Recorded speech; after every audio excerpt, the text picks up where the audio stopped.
Assalamualaikum warahmatullahi wabarakatuh. Jika kita berbicara tentang pertambangan, maka kita akan langsung berpikir kepada pertambangan emas. Hal ini dikarenakan karena Indonesia adalah salah satu negara dengan pertambangan emas terbesar di dunia, dan juga pemahaman masyarakatnya masih kurang tentang jenis-jenis mineral yang ditambang. Di Indonesia, pertambangan paling populer adalah pertambangan emas. Hal itu yang membuat kami ingin mencari lebih dalam tentang pertambangan emas. Emas dikenal sebagai logam yang langka, mahal, dan memiliki sifat yang unik. Warnanya yang mengkilau juga diekspresikan dia sebagai barang yang sangat bernilai, berharga, dan juga dapat dijadikan sebagai alat pertukaran. Mengacu kepada sifat uniknya, semakin tinggi kadar kemurnian logam, maka akan semakin mudah lunak logamnya. Oleh karena itu, sulit bagi para pengrajin untuk mempertahankan durabilitas barang agar dapat digunakan dalam aktivitas sehari-hari. Emas harus dicampur oleh logam lain seperti perak, tembaga, dan lain-lain agar dapat dijadikan perhiasan emas yang dapat digunakan dalam aktivitas sehari-hari. Untuk mengenal emas, maka kita harus mengetahui karat di dalam emas. Karat adalah tingkat keaslian emas atau jumlah kandungan kemurnian emas. Menurut Undang-Undang Nomor 4 Tahun 2009 tentang Pertambangan Mineral dan Batu Bara, pertambangan adalah sebagian atau seluruh tahapan kegiatan dalam rangka penelitian, pengelolaan, pengusahaan mineral dan batu bara yang meliputi penyelidikan umum, eksplorasi, studi kelayakan, konstruksi, pertambangan, pengelolaan dan pemurnian, pengangkutan dan penjualan, serta kegiatan pasca tambang.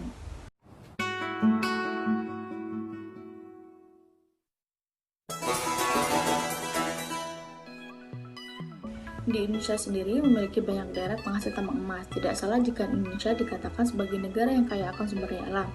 Berikut 5 wilayah pertambangan emas terbaik di Indonesia. 1. Dompu, NTB, salah satu daerah penghasil mineral tertinggi di Indonesia.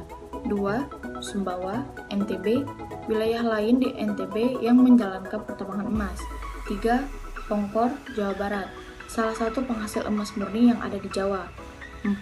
Martabe, Sumatera Utara, spot murni terbesar yang ada di Sumatera Utara. 5. Papua, daerah penghasil emas terbesar di Indonesia yang dikelola oleh PT Freeport Indonesia.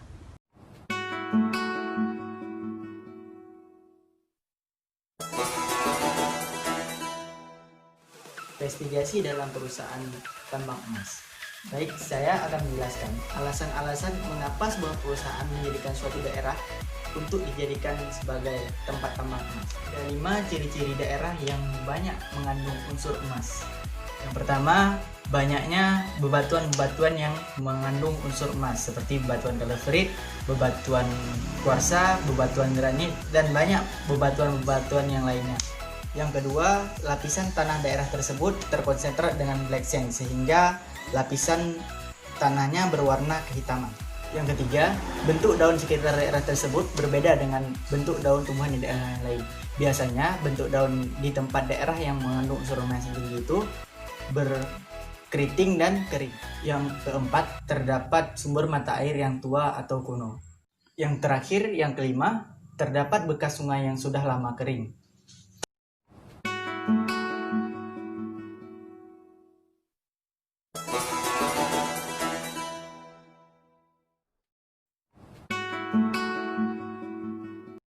Measurement atau pengukuran merupakan suatu kegiatan yang dilakukan untuk mengetahui seberapa besar cadangan mineral emas yang terkandung di dalam bumi. Pengukuran ini dapat dilakukan dengan pertambangan terbuka dan pertambangan bawah tanah. Berikut beberapa tahap untuk melakukan pengukuran pada pertambangan.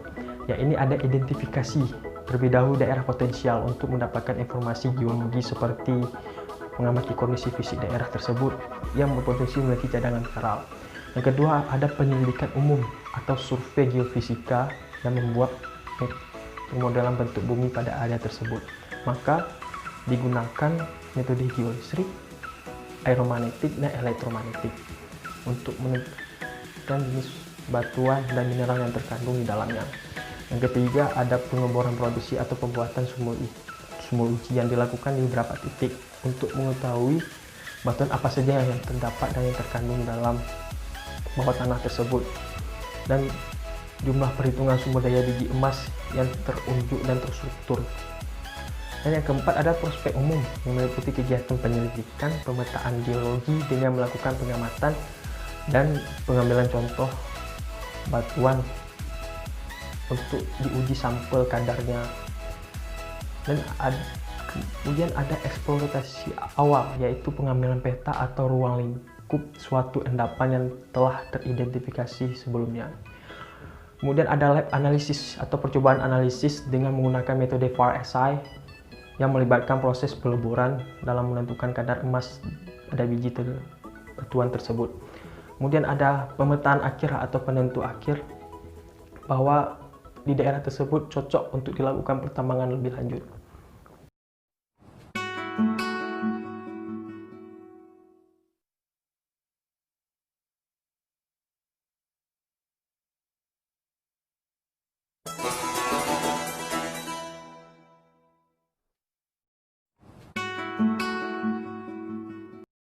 Saya akan menjelaskan tentang pengaplikasian dalam industri dan bisnis pertambangan.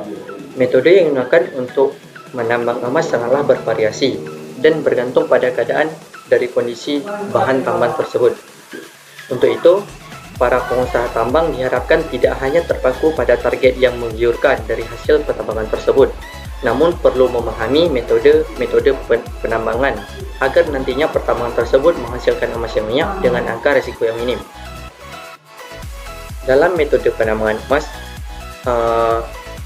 memerlukan area lokasi sebelumnya.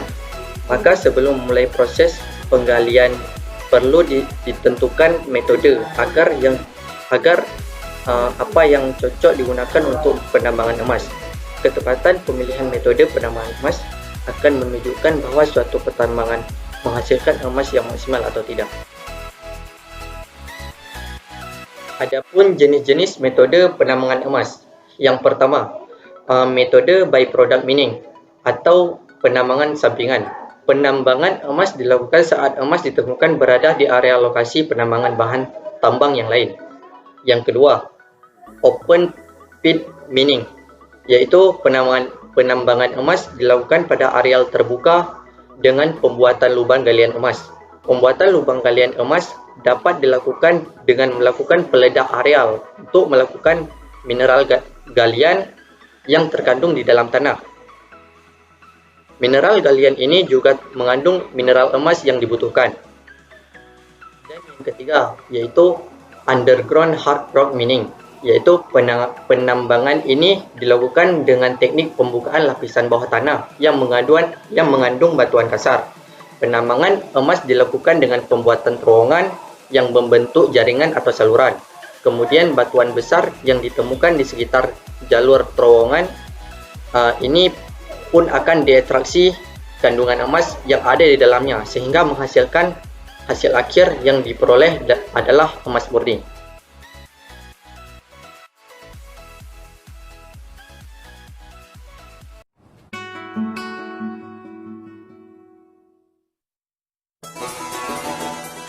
Sains prinsipal atau prinsip ilmiah.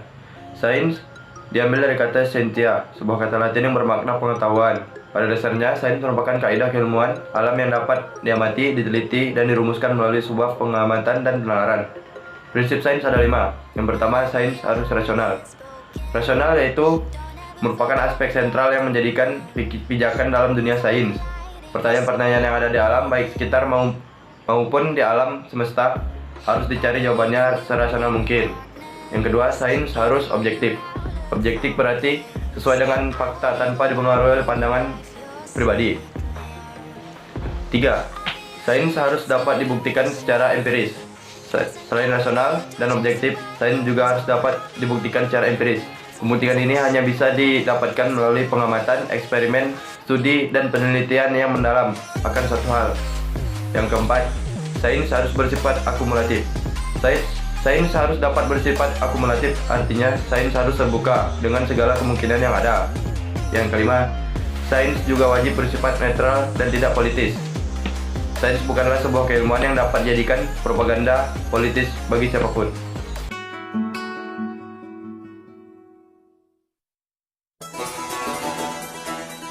Kali ini saya akan menjelaskan macam-macam alat pertambangan yang digunakan dalam dunia pertambangan.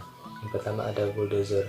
Bulldozer merupakan alat pertambangan yang digunakan untuk membuka lahan pertambangan. Jadi untuk membereskan semak belukar dan juga bisa digunakan untuk merobohkan pepohonan. Kemudian ada motor grader. Fungsi dari motor grader ini untuk mendatarkan tanah, mendatarkan wilayah permukaan tanah yang telah dibuka oleh bulldozer. Kemudian ada ruler. Fungsi dari ruler ini untuk memadatkan permukaan tanah supaya ketika motor-motor besar yang lewat tidak terjadi amblas setelah dipadatkan oleh ruler. Kemudian ada wheel ladder. Fungsi dari wheel ladder ini bentuknya hampir seperti bulldozer, akan tetapi dia di depannya ada buket yang lebih besar, maksudnya untuk mengangkat hasil pertambangan, dan juga bisa digunakan untuk mengangkat tanah untuk ditimbunkan kepada lubang-lubang yang telah digali. Kemudian ada excavator. Excavator ini digunakan untuk menggali lubang secara vertikal. Excavator ini dibagi atas 3. Yang pertama ada baku. Baku ini bucketnya ke dalam. Kemudian ada front shovel. Front shovel itu bucketnya keluar. Kemudian ada drag line. Drag line ini bisa digunakan, fungsinya digunakan dengan menggunakan crane gitu. Kemudian ada bucket wheel excavator, hampir sama dengan excavator, tapi bedanya di sini dia secara terus-menerus melakukan penggalian tanah itu. Kemudian dia juga telah memiliki conveyor. Kemudian ada belt conveyor. Belt conveyor di sini digunakan untuk memindahkan material dari satu tempat ke tempat lainnya. Kemudian ada dump truck. Dump truck merupakan alat yang digunakan juga untuk mengangkut material-material pertambangan. Kemudian ada washer sluice. Fungsi dari washer sluice ini untuk memisahkan material pertambangan dari material lainnya, dari material pasir, tanah maupun batuan. Kemudian ada big rotary screen. Big rotary screen ini merupakan proses yang digunakan untuk mengolah tanah liat yang mengandung emas. Kemudian ada flotation machine. Flotation machine ini merupakan alat yang digunakan untuk mengekstraksi bahan tambang yang berdasarkan dengan fase solid, liquid maupun gas. Artefak yang pertama, gagang pedang dari emas. Gagang pedang dari emas ini merupakan salah satu dari artefak peninggalan sejarah. Ketika mengeksplorasi sebuah lapangan baru, pekerja Skotlandia menemukan artefak dari zaman perunggu, termasuk pedang dari gagang emas yang berusia 4.000 tahun. Namun, karena terlalu lembut, peneliti tidak dapat mengangkutnya dari tanah, sehingga membuat mereka berencana mengangkatnya juga tanah di sekelilingnya. Skotlandia merupakan dataran dipenuhi dengan situs dari zaman perunggu. Para peneliti baru-baru ini membuat kembali rupa seorang wanita Skotlandia, Ava, yang berusia 3.700 tahun. Yang kedua, emas olahan tertua. Baru-baru ini, arkeolog menemukan emas olahan tertua di Bulgaria. Berasal dari tahun 4500 sebelum Masehi, emas magnet berukuran 3 mm itu ditemukan di Tel Yunatsit. Diyakini emas sebagai situs urban tertua di Eropa. Arkeolog meyakini bahwa produk Tel Yunatsit adalah pindah dari Anatolia hanya beberapa abad sebelumnya. Namun, cara mereka mengembangkan teknik metalurgi masih menjadi misteri. Saat ini, ilmuwan meyakini bahwa mereka merupakan bagian dari jaringan perdagangan yang luas dan mungkin telah mempraktekannya industri di logam untuk pertama kalinya dalam sejarah.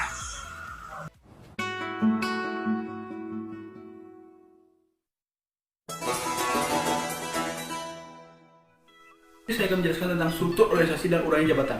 Organisasi adalah suatu bentuk fungsi manajemen yang menjadi domain oleh anggota atau kelompok organisasi tersebut untuk mencapai tujuan bersama. Struktur organisasi bisa didefinisikan sebagai suatu bentuk interaksi antara individu-individu dalam suatu kelompok atau organisasi tersebut.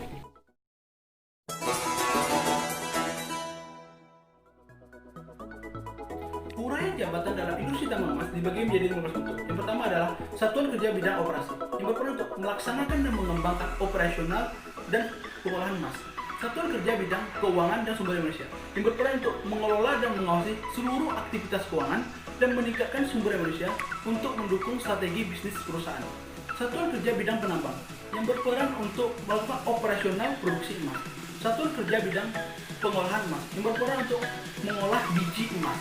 Satuan Kerja Bidang Penunjang Operasi berperan untuk mengelola distribusi dan pemeliharaan aset-aset penunjang operasi. Satuan Kerja Bidang Engineering berperan untuk melakukan kajian rekayasa dan mengkoordinasikan pemecahan masalah pada bidang operasi. Satuan Kerja Bidang Pengawasan Kualitas berperan untuk mengelola pekerjaan pengawas kadar dan labor. Satuan Kerja Bidang Keuangan berperan untuk melaksanakan seluruh kegiatan keuangan. Satuan Kerja Bidang Sumber Daya Manusia berperan untuk meningkatkan kualitas sumber daya manusia dalam setiap tingkat jenjang jabatan. Satuan Kerja Bidang Pengembang Kemasyarakatan dan Humas berperan untuk melakukan pembinaan terhadap seluruh masyarakat yang berada di wilayah operasi. Satuan Kerja Bidang Pemasaran berperan untuk mengembangkan dan mengimplementasikan seluruh strategi bisnis perusahaan dan bidang pemasaran. Satuan Kerja Bidang Pengadaan berperan untuk melakukan negosiasi dengan rekanan. Satuan Kerja Audit Operasional berperan mengevaluasi kinerja operasional, keuangan, dan memberi masukan pada manajemen terkait peningkatan sumber daya manusia. Satuan Kerja Keselamatan dan Kesehatan Kerja dan Lingkungan Pertambangan berperan mengelola aspek keselamatan. Sistem ketenagakerjaan. Sistem ketenagakerjaan di dalam industri tambang emas memiliki beberapa prosedur-prosedur, antara lain: A. Sistem penerimaan karyawan baru. Penerimaan atau pengangkatan karyawan baru merupakan hak dan wewenang pengusaha yang didasarkan secara strategi dan kebutuhan perusahaan sesuai dengan formasi yang telah ditetapkan secara transparan tanpa membedakan golongan, ras, agama, dan jenis kelamin. Setiap pelamar serendah-rendahnya harus berumur 18 tahun dan setinggi-tingginya berumur 40 tahun. B. Klasifikasi karyawan.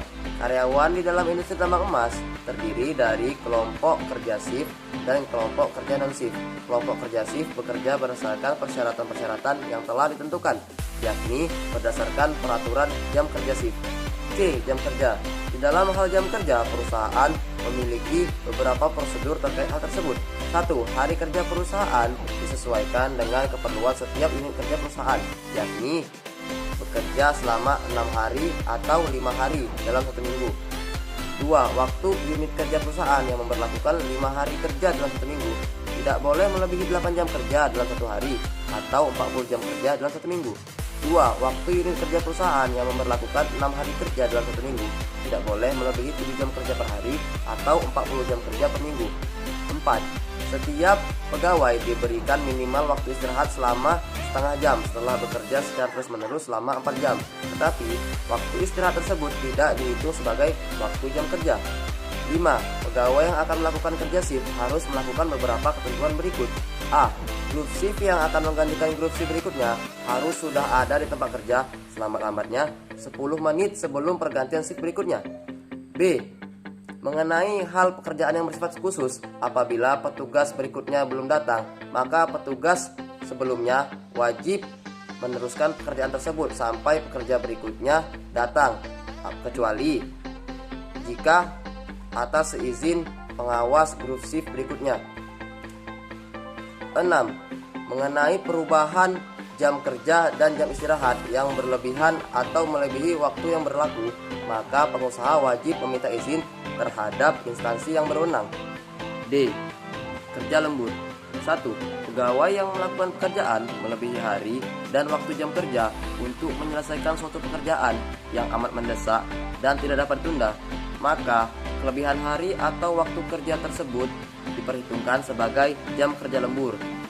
2. Kerja lembur hanya dapat dilakukan oleh pegawai atas perintah atasan langsung pegawai yang bersangkutan. 3. Kerja lembur tersebut dilakukan di tempat kerja biasa, kecuali sifat atau macam kerja yang tidak memungkinkan untuk dilaksanakannya di tempat kerja biasa. 4. Batas maksimum untuk kerja lembur dalam 1 bulan ialah 56 jam kerja dalam 1 bulan. Apabila ingin melebihi 56 jam kerja tersebut, harus memiliki izin dan persetujuan dari direksi atau kuasa direksi. 5. Perhitungan gaji kerja lembur mengacu kepada peraturan perundang-undangan yang berlaku. E. Jumlah karyawan. Jumlah karyawan biasanya terdiri dari 670 karyawan tetap dan KPU sebesar 853 orang, serta pekerja honorer full time sebanyak 3 orang. Jadi keseluruhan pekerja di tambang emas sebesar kurang lebih 1.526 orang.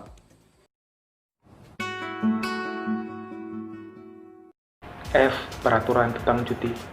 Peraturan tentang cuti yang diberikan pada perusahaan industri tambang pada umumnya ada 6. Yang pertama ada cuti tahunan yang pertama.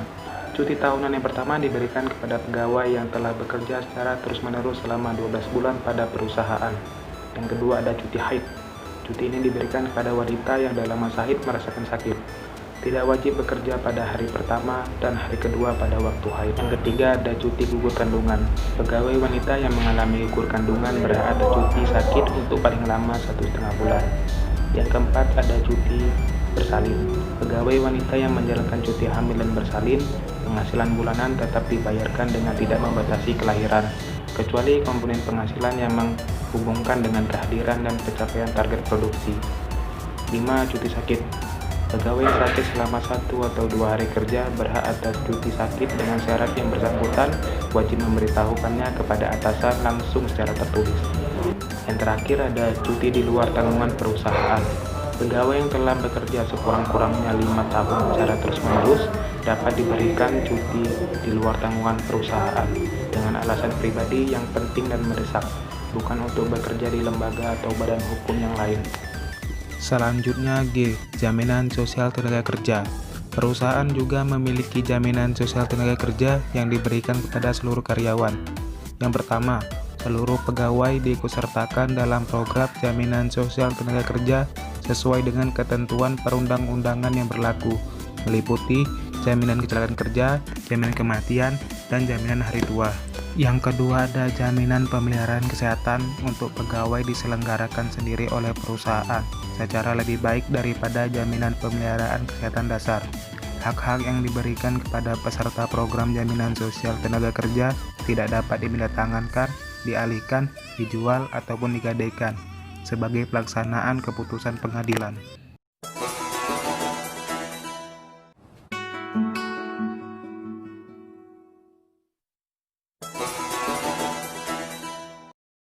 Kesimpulan dan saran. Teknologi bukan suatu hal yang bisa diperdebatkan bila dibilang sebagai komponen utama dalam perindustrian tambang emas. Dari hal-hal yang telah dipaparkan oleh teman-teman saya tadi, dengan tidak adanya teknologi sebagai pendorong dan alat-alat yang tercipta serta susunan perusahaan yang apik, maka pencarian, pengambilan, dan pengolahan tidak mungkin atau bisa dibilang sangat lambat untuk terlaksanakan. Maka dengan susunan yang sedemikian rupa tersebut, perusahaan tambang emas bisa berjalan dengan lancar. Kami berharap pendengar bisa memetik pengetahuan dan memahami penjelasan yang telah kami